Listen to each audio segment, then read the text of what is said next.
പഹൽഗാമിലെ ഭീകരാക്രമണത്തിന് ഇന്ത്യൻ സേന മറുപടി നൽകിയത് കൃത്യമായി ആസൂത്രണം ചെയ്ത സൈനിക നടപടികളിലൂടെയാണ്. രാജ്യാതിർത്തി കടക്കാതെ പാകിസ്ഥാനിലെ 9 തീവ്രവാദ കേന്ദ്രങ്ങൾ തകർത്തത് ഇന്ത്യയുടെ കര, നാവിക, വ്യോമസേനയുടെ സംയുക്ത ദൗത്യമായിരുന്നു. അത് ശരിയാ. മുഖാമുഖം ആക്രമിക്കുന്ന പതിവ് രീതിയിൽ നിന്ന് വ്യത്യസ്തമായി സാങ്കേതിക വിദ്യ പൂർണ്ണമായി ഉപയോഗിച്ചുകൊണ്ടുള്ള പ്രഹരമായിരുന്നു അത്. കൂടാതെ ആയുധപ്പുരകളിൽ മൂർച്ച കൂട്ടിയ അത്യാധുനിക പടക്കോപ്പുകൾ ഓപ്പറേഷൻ സിന്ദൂരിൽ വഹിച്ച പങ്കും നിർണായകമാണ്. ഭീകരാക്രമണത്തിന് ശേഷം 2 ആഴ്ചയ്ക്കുള്ളിലാണ് സൈന്യം ഓപ്പറേഷൻ സിന്ദൂർ പദ്ധതിയിടുന്നത്.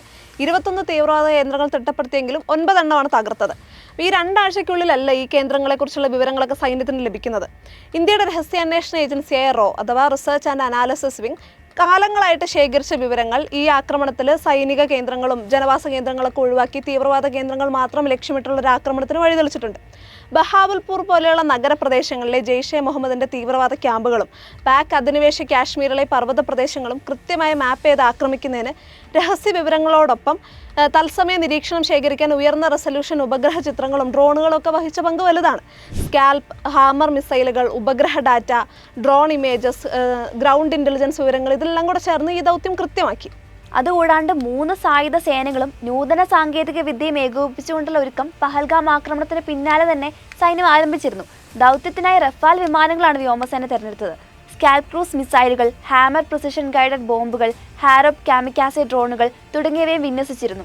ആക്രമണത്തിനുള്ള പദ്ധതി പൂർത്തിയായ ശേഷം പാകിസ്ഥാന്റെ കണ്ണുവെട്ടിക്കുന്നതിന് അതിർത്തിയിൽ ഓപ്പറേഷൻ സിന്ദൂറിന്റെ അന്ന് തന്നെ സൈന്യം വ്യോമാഭ്യാസം പ്രഖ്യാപിച്ചു. അപ്പോൾ ഇതിന്റെ മറവിൽ റഫാൽ വിമാനങ്ങൾ അതിർത്തിയിലേക്ക് അയച്ചു. അപ്പം പാകിസ്ഥാൻ അതിർത്തി കടന്നിട്ടുള്ള ഒരു ആക്രമണം എക്സ്പെക്ട് ചെയ്തിരിക്കുന്ന സമയത്ത് ഇന്ത്യ സ്വന്തം മണ്ണിൽ നിന്നുകൊണ്ട് തന്നെ വ്യോമാക്രമണം നടത്തി. 1971 ഇന്ത്യ പാക് യുദ്ധത്തിന് ശേഷം ഇതാദ്യമായിട്ടാണ് സൈന്യം ഇതുപോലൊരു സംയുക്ത ആക്രമണം നടത്തുന്നത്. നാവികസേന സമുദ്രാതിർത്തികൾ നിരീക്ഷിക്കുമ്പം കരസേന ഫോർവേഡ് ലോഞ്ച് പാഡിന് സമീപം കാമിക്കേസ് ഡ്രോണുകളും കൃത്യമായിട്ടുള്ള പീരങ്കികളും വെച്ച് വ്യോമസേനയെ പിന്തുണച്ചു. രാജ്യാന്തര അതിർത്തിയിൽ നിന്ന് 100 കിലോമീറ്റർ അകലെയുള്ള പാകിസ്ഥാൻ പഞ്ചാബിലെ ബഹവൽപൂരും പാക് അധിനിവേശ കാശ്മീരിലെ തീവ്രവാദ കേന്ദ്രങ്ങൾ ഉൾപ്പെടെ 9 ലക്ഷ്യങ്ങളിൽ 24 മിസൈൽ ആക്രമണമാണ് ഇന്ത്യൻ സേന നടത്തിയത്. സ്കാൽപ് മിസൈലുകൾ ശക്തമായ ബങ്കറുകളെ ലക്ഷ്യം വെച്ചപ്പോൾ ഹാമർ ബോംബുകൾ തീവ്രവാദികൾ പാർത്തിരുന്ന ബഹുനില കെട്ടിടങ്ങൾ തകർത്തു. ഡ്രോണുകൾ പാക് അധിനിവേശ കാശ്മീരിനോട് സമീപമുള്ള തീവ്രവാദികളുടെ ലോഞ്ച് പാഡുകൾ നിർവീര്യമാക്കി. ആക്രമണത്തിന് ശേഷം തത്സമയ ഉപഗ്രഹ ദൃശ്യങ്ങളും ഗൂഗിൾ എർത്ത് വഴി ലഭിച്ച വിവരങ്ങളും വെച്ച് ആക്രമണത്തിന്റെ കൃത്യത വെളിപ്പെടുത്തി. ഈ ആക്രമണത്തിന് ശേഷമുള്ള നയതന്ത്ര നടപടികളെല്ലാം കേന്ദ്ര സർക്കാർ കൃത്യമായി നടപ്പാക്കി. UK, US, സൗദി അറേബ്യ തുടങ്ങിയ പ്രധാന സഖ്യകക്ഷികളെയൊക്കെ വിളിച്ച് വിവരം അറിയിക്കുകയും ഭീകരവാദ കേന്ദ്രങ്ങളൊക്കെ തകർത്തായിട്ട് അറിയിക്കുകയും ചെയ്തു.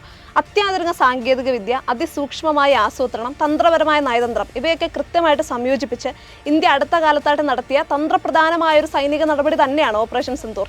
അതെ, തങ്ങളുടെ മണ്ണിൽ ആക്രമണം നടത്തിയ സ്വന്തം മണ്ണിൽ നിന്നുകൊണ്ട് അതിന് പിന്നിൽ പ്രവർത്തിച്ചവരെയും അത് ആസൂത്രണം ചെയ്തവരെയും ഇല്ലാതാക്കുമെന്ന സന്ദേശമാണ് ഇന്ത്യ ഓപ്പറേഷൻ സിന്ദൂറിലൂടെ പാകിസ്ഥാന് നൽകിയത്.